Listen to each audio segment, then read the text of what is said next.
Hi guys, welcome to my channel. তো আমি দেখছিলাম অনেকেই এরকমভাবে মানে ফুড মাস্ক ইউজ করছে। তো আমিও একটা অনলাইন থেকে অর্ডার করে নিলাম। মানে এরকম প্যাকেজিংয়ে আমার কাছে রিসিভ হয়েছিল, অ্যামাজন থেকে অর্ডার করেছিলাম। তো বেশ প্যাকেজিংটা বেশ ভালোই। তো এরকম স্টেপ দেওয়া আছে পেছনে, প্রথমে পাটা একটু ওয়াশ করে নিতে হবে, ওয়াশ করে একটু মুছে নিতে হবে, নেওয়ার পরে ফুড মাস্কগুলো মানে ইউজ করতে পারবে। এখানে লেখা আছে ন্যাচারাল ল্যাভেন্ডার ফ্লেভারের এটা। তারপরে এখানে অনেক ইনস্ট্রাকশন দেওয়া আছে, যেগুলো তোমরা পড়লে পড়ো, আমি তো পড়ছি না। তারপরে আমি দুটো প্যাকেট বের করে নেব। একটার মধ্যে একটাই আছে আর আরেকটার মধ্যে আরেকটা আছে, মানে দুটো আলাদা আলাদা, দুটো সিঙ্গেল পিসই আছে। মানে একটার মধ্যে দুটো আছে, দুটো পেয়ার, মানে একটার মধ্যে একটা পেয়ার কি বলছে, যাই হোক। মানে এইগুলো কেটে নিলাম, কেটে নিয়ে এর মধ্যে একটা স্টিকারও দিয়েছিল, যে স্টিকারটা দিয়ে ওপরে যখন আমি পায়ে লাগাবো ওই মাস্কটা, তখন ওটাই স্টিকারটা দিয়ে আটকে দিতে হবে। তো দেখাচ্ছি কেমন করে করতে হবে। তো আমি মাস্কগুলো বের করে নিলাম। আর যদি আমার ভিডিওগুলো তোমাদের ভালো লেগে থাকে তাহলে অবশ্যই একটু ফলো করে দিও, চ্যানেলটাকে সাবস্ক্রাইব করে দিও আর পাশে থেকো, কারণ সাপোর্ট না থাকলে ভিডিও বানাতে ভালোও লাগে না।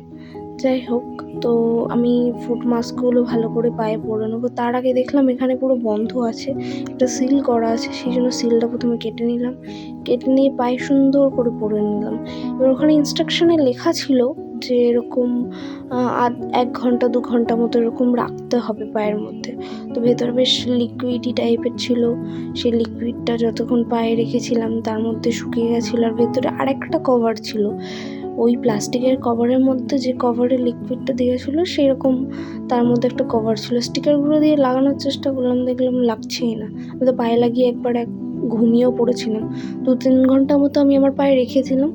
পায়ে রাখার পর দেখলাম পায়ের অবস্থা এরকম হয়ে গেছে। মানে মানে সেরকম কিছু মনে হচ্ছিলো। আমার পায়ে অনেকগুলো র্যাশ বেরিয়ে গেছিলো। অনেকের যাদের র্যাশের সমস্যা আছে তারা সেরকমভাবে সাবধানে ইউজ করবে। তারপরে পাটা যখন ড্রাই হয়ে যায় তখন কিছু মনে হয়নি। আমি আমার হাজব্যান্ডের পায়ের ওপরেও একটা প্যাকেট যেটা বেশি ছিল সেটা ওর পায়েও ট্রাই করেছিলাম, যে কেন আমি একাই কেন ফাঁসবো, তুমিও ফাঁসো আমার সাথে, এরকম একটা মেন্টালিটি। আসলে না, সেটা নয়। আমি চেয়েছিলাম আসলে যে আমি করছি, মানে আমার যদি ভালো কোনো প্রফিট হয়, লাভ হয়, ওরও তো স্কিনটা এরকম অনেক দিন ধরে এমনই আছে, তো ওর স্কিনটাও বেশ ভালো হয়ে যাবে, পায়ের স্কিনটা। তো সেই জন্য ওর পায়েও সুন্দর করে মানে পরিয়ে দিয়েছিলাম, ওকে বলেছিলাম 3 ঘন্টা রাখো। তারপরে একদিন যাওয়ার পরে দেখি পায়ের তলা থেকে এরকম চামড়া ওঠা শুরু হয়ে গেছিলো। মানে যে নতুন স্কিনটা ছিল সেটা পিল অফ করে উঠছিল। তো প্রথমে কোনোভাবেই লাগেনি, যে অনেকের হয় কি লাগে, প্রথম ভেবেছিলাম, সবাই ভিডিওতে বলছে লাগে না লাগে না, তো জোরে একটা টেনে তুলে দিলাম। তুলে দেওয়ার সময় লাগছিল না, যখন তুলে দেওয়ার পরে চামড়াটা, তখন ভেতরে জ্বালা জ্বালা করছিল। তো আমার মনে হচ্ছিল যে পাটা ঠিক থাকবে তো, আর মানে চামড়া টামড়া ফেটে যাবে না তো, কোনো রিস্ক হবে না তো। আমি ভয়ও লাগছিল, ওন রিস্কে মানে সাবধানে করো। আর ও যেহেতু আমার হাজব্যান্ড অফিসে থাকে, তো ওকে দেখে সবাই বলছিল তুমি কি, তোমার পায়ে কি হয়েছে, সবাই কেমন একটা রিয়াক্ট করছিল। প্রথমে পায়ের তলার চামড়াটা উঠেছিল, তারপরে পায়ের ওপরের চামড়াটা আস্তে আস্তে উঠে গেছিলো।